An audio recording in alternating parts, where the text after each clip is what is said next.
आपके हिसाब से इस बात में कितना सेंस है मुझे बताना। डेव मेल्जर ने सेथ रॉलिंस के मंडे नाइट रॉ के एपिसोड के सेगमेंट के बारे में ये बोला कि ये इतनी सीरियस चीज चल रही है ड्रू मैकिंटायर और सीएम पंक के बीच में, वहां पर सेथ रॉलिंस को अपना वो जैसे वो रेफरी वाला गिमिक प्ले कर रहे थे उसको उतना कॉमेडी में कन्वर्ट करने की जरूरत नहीं है। ये डेव मेल्जर का कहना है। इसकी वजह से डेव मेल्जर को बहुत ही ज्यादा हेट मिली और अगर मैं इसकी दोनों साइड देखूं तो मैं ये नहीं बोल सकता कि मैं किसी बात से बिल्कुल डिसएग्री करूंगा, क्योंकि डेव मेल्जर का जो कहना है वो कुछ ऐसा है कि यार वो चीज इतनी ज्यादा सीरियस है तो उसमें अपना ये जो फन वाला या फिर उसमें जो मजाक करने वाला एंगल है उसको दूर ही रखो। लेकिन फिर ऑन दी अदर हैंड अगर मैं ये देखूं कि सेथ रॉलिंस का तो गिमिक ही वही है और उसी गिमिक की वजह से लोग उनको पसंद भी कर रहे हैं। और ये मैं आपको सेथ रॉलिंस के बारे में बोलता भी हूं कि पता नहीं ऐसा कैसे होता है कि सेथ रॉलिंस इतना रंगीला आदमी होते हुए भी जब भी सीरियस मौकों पर बात आती है तो कोई भी ऐसा नहीं होता कि मजाक में ले ले सेथ रॉलिंस को। आई थिंक जितना कुछ उन्होंने डब्ल्यूडब्ल्यूई में किया ये इस वजह से है। बाकी इसके ऊपर अपना एक्सपर्ट ओपिनियन मुझे बताना जरूर आप। ओके,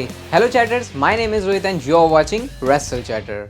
वेलकम है गाइस आपका वॉइस ऑफ रेसलिंग के एक और नए एपिसोड में। बस अब से कुछ ही दिन दूर है समर स्लैम, और समर स्लैम शो से पहले सीएम पंक ने भाई बहुत सारी चीजें बोली अपने मैच के बारे में। सबसे पहले तो उन्होंने ये चीज क्लियर कर दी कि समर स्लैम में ड्रू मैकिंटायर से मैच करने के बाद वो डन है ड्रू मैकिंटायर से, बस उसके बाद कोई कहानी आगे नहीं बढ़ने वाली। इस चीज के ऊपर मुझे बहुत ज्यादा वैसे डाउट होता है। फर्स्ट टेक पर आए थे वो इस इंटरव्यू के अंदर उन्होंने बातें बोली और साथ में फ्यूचर प्लान्स भी उन्होंने बताया कि यार स्पेसिफिक ऐसा कुछ है नहीं, बहुत सारे पुराने बंदे हैं कंपनी में, उनके साथ में अनफिनिश्ड बिजनेस वाली चीज उन्होंने बोली कि वो दोबारा से उसको कंटिन्यू कर सकते हैं। और बहुत सारे ऐसे लोग भी जिनके साथ आज तक उन्होंने रिंग शेयर नहीं करी, तो बोलते हैं कि बहुत कुछ पड़ा हुआ है मेरे लिए। एंड ये थोड़ा कॉन्ट्रोवर्शियल डिबेटेबल कह सकते हो। उन्होंने बोला कि ये जो समर स्लैम का कार्ड है वो पॉसिबली बेटर है रेसलमेनिया से। अब शायद उन्होंने ये एक्चुअल सेंस में नहीं बोला, क्योंकि जब मैंने इसको जाके पूरा सुना तो सीएम पंक से पूछते हैं समर स्लैम को हाइप ऐसा करने के लिए, ऐसा क्योंकि वो आए थे प्रमोशन के लिए, तब जाके उन्होंने बोला ऐसे। लेकिन अगर मैं कोडी रोड्स और सोलो सिकोवा के मैच की बात करूं तो इसमें तो कुछ लोगों का इतना इंटरेस्ट डेवलप हो नहीं रहा। बाकी वैसे मैचेस हैं तगड़े, लेकिन वो रेसलमेनिया जैसे लेवल से कंपेयर करते हुए तो वो कभी कभी थोड़ा सा ज़्यादा हो जाता है। लेकिन कभी कभी का मतलब हमेशा ही ज़्यादा हो जाता है। बट आई थिंक वो उसको प्रमोट करने के वे में कहा था, बाकी ऐसा कुछ उसमें इतना लॉजिक है नहीं। और जो सीएम पंक की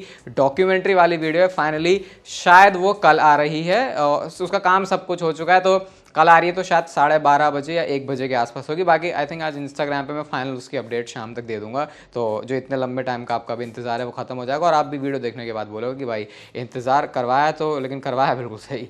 नेक्स्ट बात करते हैं solo Sikoa and summer slam के बारे में। तो समर स्लैम के लिए इमोजी ही आ गई है सोलो सिकोवा की। इसको मैंने व्हाट्सएप चैनल पर शेयर करके बताया था वैसे जब ये आई ही थी जस्ट, तो आप देख सकते हैं यहाँ पे समर स्लैम का जो है हैशटैग उसमें सोलो सिकोवा की फोटो है। बहुत सारे लोगों को इस बात से भी तकलीफ है कि ये क्यों हो गया, सोलो सिकोवा की फोटो क्यों है, मतलब उनकी इमोजी की है। बट ऐसा तो होता ही है भाई, जो भी डब्ल्यूडब्ल्यूई को लगता है कि मेन बेस बना के चल रहा है शो का वो बना सकते हैं। ऐसे ड्रू, सीएम पंक, कोडी किसी की भी हो सकती थी, बट इस बार सोलो सिकोवा का नंबर लग गया और वैसे भी ट्राइबल चीफ बन रहे हैं अब तो इतना तो फिर उनको अटेंशन देनी भी पड़ेगी। समर स्लैम का स्टेज भी आप देख सकते हो, ये स्टेज तो नहीं पूरा सेटअप देख सकते हो किस तरीके से स्टेडियम है। और इस वीडियो को देखने के बाद मेरे को दोबारा से रियलाइज हुआ भाई ये समर स्लैम नहीं है सिर्फ, ये समर स्लैम में 40-50 हज़ार लोग भी आने वाले हैं। तो फिर जो लगता है कि नहीं यार हाँ है भाई समर स्लैम, अगर आपको ऐसा लग रहा है कि हाइप कहाँ है समर स्लैम की, तो वो इस वजह से नहीं लग रहा कि समर स्लैम में कुछ हो नहीं रहा है या आपकी एक्साइटमेंट नहीं है, वो इस वजह से क्योंकि ऑलरेडी बहुत कुछ इतना हो चुका है। तो अब ये वो टाइम है कि बस अब समर स्लैम तुम चला दो जल्दी से, अब बस हमको शो ही देखना है।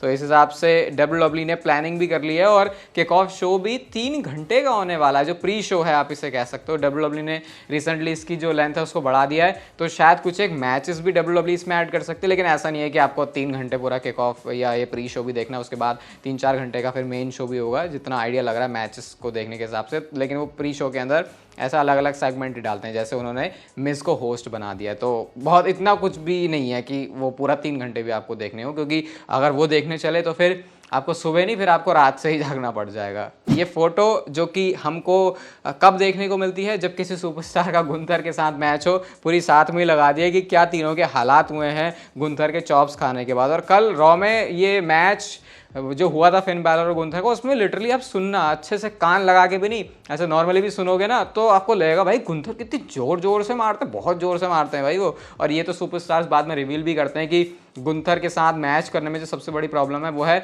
उसके चॉप्स को झेलना, क्योंकि मैच हो रहा है तो अब चॉप तो पड़ेंगे ही, इसीलिए गुंथर के साथ मैच करना मतलब कि सही में हाँ भाई आज पूरा प्रिपेयर होकर अच्छा खा पी के जाना है, वरना मामला जो है मैच के बाद बहुत ज़्यादा गड़बड़ हो जाता है उनका। नेक्स्ट ये है हमारा आज का बात हजम नहीं हुई एडिशन, और ये केविन नैश के बारे में एक बात पता चलती है जो कि उनकी मूवी है पनिशर, उस मूवी के अंदर जो रोल था उसमें एक्सीडेंटली सही में किसी ने वो जो चाकू है वो स्टैब कर दिया था केविन नैश के। वैसे तो आपको पता है प्रॉप होते हैं, प्रॉप्स का यूज़ करके किया जाता है, कुछ भी रियल नहीं होता वहाँ पे, क्योंकि ऑब्वियसली भाई ऐसा कौन करेगा, लेकिन गलती से वो नकली चाकू की जगह असली ही चाकू मार दिया। बट हुआ कुछ ऐसा कि केविन नैश अपना जो एक्ट है उसको वैसे ही प्ले कर रहे थे और उनको रियलाइज़ भी नहीं हुआ कि उनको ये पड़ चुका है। अब जब ये मैंने चीज़ सुनी तो मेरा भी दिमाग हिला, फिर मैंने इसके नीचे जाके देखा तो कुछ लोग कह रहे भाई लगता है बंदा हाई होगा, या बोलता है कि अरे भाई झूठ बोलो लेकिन ऐसा बोलो कि जो समझ में आ जाए। बट ऐसा हो जाता है कि कई बार जब उस मूवमेंट में कोई बंदा होता है तो उसको रियलाइज़ नहीं होता कि अरे ये हो गया मेरे साथ, क्योंकि मेरे साथ भी कुछ ऐसे मूवमेंट हुए कि ये हो गया बाद में अरे भाई ये तो इतनी बड़ी चीज़ थी, तो शायद वैसे भी हो सकता है, लेकिन है डेफिनेटली बात नहीं हजम हुई वाला एडिशन ये ग्राफिक है मंडे नाइट रॉ के लिए, white 6 versus Chad Gable and creed Bros, और यहाँ पे अभी रेंडर नहीं आया है वाइट 6 के मेंबर्स का। रॉ वाली रिव्यू वीडियो मैंने बोला भी था कि अब देखते हैं WWE का वो जो ट्रांजिशन है वो क्रिप्टिक कैरेक्टर्स से अब वो जब मैचेस भी करेंगे तो कैसे होगा। वैसे इनका रेंडर कभी निकल के भी आएगा, थोड़ा सा डाउट होता है, बट वैसे तो आ ही जाएगा फिर, क्योंकि उनको प्रमोशनल मटेरियल्स के अंदर भी यूज़ करना है। बट फिलहाल के लिए रेंडर नहीं है, जस्ट ये वाली फोटो ही है जो कि WWE ने नेक्स्ट मंडे नाइट रॉ के लिए अभी से एडवर्टाइज किया है। और इस मैच के बारे में जरा ये भी सोचना कि एक्चुअल में तीनों सुपरस्टार्स रेसल करने वाले हैं, तो वो भी कितना डिफरेंट फील होगा।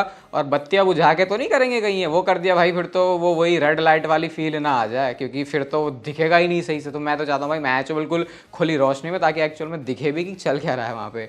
ब्रायन डैनियल्सन, डैनियल ब्रायन के नाम से भी आप इन्हें जानते हो, इन्होंने यस यस यस ये जो सीएम पंक सॉरी ये जो डैनियल ब्रायन का सीएम पंक इसलिए बोलना वो डॉक्यूमेंट्री वीडियो पे काम करते करते मुंह पे वो चल रहा था ना, तो सीएम ऑफ डैनियल ब्रायन ने यस यस यस इस वाले नेम को ट्रेडमार्क करवा लिया है, यानी कि अब इसको अपनी प्रॉपर्टी के अंदर मोनेटाइज करना है, चीज़ों को मर्चेंडाइज बनानी है, कोई शो बनाना है, किसी भी तरीके से वो यूज़ कर सकते हैं। अभी तक ये चीज़ आई थिंक WWE के पास थी, इसी वजह से इस पर कुछ उन्होंने AEW में भी नहीं किया था। हाँ ऑब्वियसली चैंट्स लगते थे, क्योंकि वो तो भाई अब फैंस को थोड़ी बोलोगे भाई हमारी प्रॉपर्टी है, AEW वाले चैंट भी नहीं लगा सकते, लेकिन अब ये जो नाम है वो सीएम पंक के पास हो चुका है। ट्रेडमार्क भी देख रहे हो कितना अजीब है, यस एक्सक्लेमेशन मार्क, उसके बाद फिर से यस फिर से यस। क्या सीएम पंक की फैक्शन भी आ सकती है क्या WWE में? सीएम पंक के करियर में अगर हम बहुत पीछे जाएं तो स्ट्रेट एज सोसाइटी जो फैक्शन हुआ करती थी जिसको सीएम पंक लीड करते थे, तो यही सवाल उनसे पूछा जाता है। तो सीएम पंक ने इस बात का जवाब दिया कि डेफिनेटली वो आज के टाइम में भी एक फैक्शन बनाने में इंटरेस्टेड होंगे। हाँ वो ये जरूर बोलते हैं कि अभी तो शायद ऐसा नहीं, लेकिन जिस हिसाब से पूरा रोस्टर है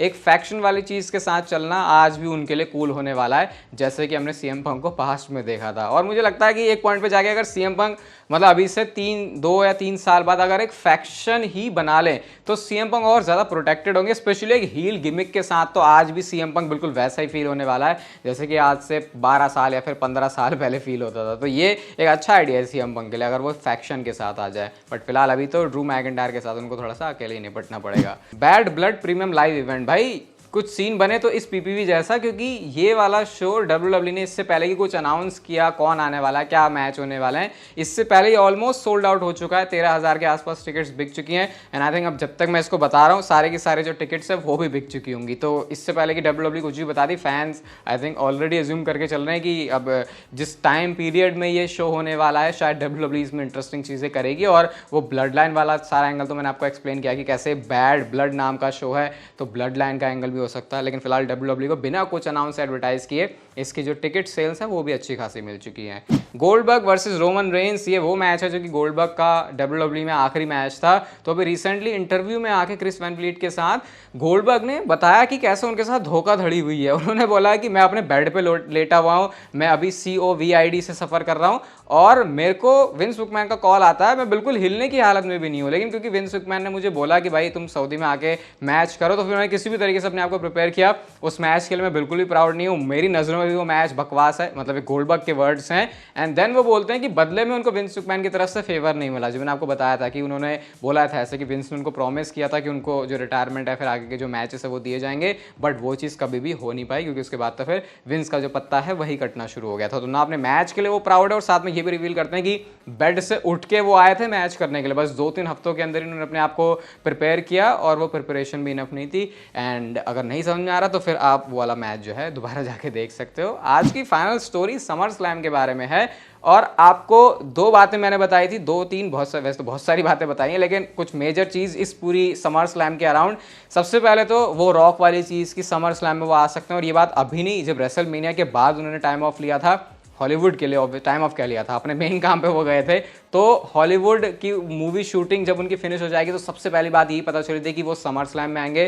फिर कुछ टाइम पहले मैंने आपको ये बताया था कि ऐसे रूमर्स आ रहे हैं कि रोमन रेंस समर स्लैम में नहीं बल्कि समर स्लैम से पहले आएंगे। एंड फिर मैंने उसके बाद आपको ये बताया था कि अपने फादर की पासिंग की वजह से WWE का प्लान जो समर स्लैम से पहले लाने का था रोमन रेंस को, अब शायद वो नहीं आने वाला। तो फिर एक्चुअल में जो प्लान था समर स्लैम में रिटर्न का वो रॉक का ही है, और समर स्लैम में ये ट्विस्ट है आपके लिए कि रोमन रेंस नहीं बल्कि रॉक शो अप करेंगे क्लीवलैंड में, जब 40-50 हज़ार लोग खचाखच बैठ के उनको देख रहे होंगे। इवन अब तो मुझे यहाँ पे ये भी लग रहा है भाई कि अब जिस हिसाब से चीज़ें चल रही हैं, रोमन रेंस एंड रॉक ये रिटर्न दोनों साथ में भी होना पॉसिबल है। बट वो एक चीज़ है कि क्या WWE इतनी बड़ी 2 चीज़ें एक ही शो पर करेगी, क्योंकि कई बार फिर ऐसा होता है कि हेडलाइंस में कौन सी चीज़ आने वाली है, तो WWE फिर क्या करती है, बाद के लिए उस चीज़ को बचा के रखती है। तो अब तो भाई अब इतनी दिमाग में कन्फ्यूजन और वो भसड़ मच चुकी है कि अब तो वही है कि सीधा समर स्लैम ही जब है तो पता चलेगा। एंड बाकी प्रेडिक्शन वीडियो में मुझे क्या लगता है वो तो मैं शेयर कर ही दूंगा। बाकी कल के लिए ज़रूर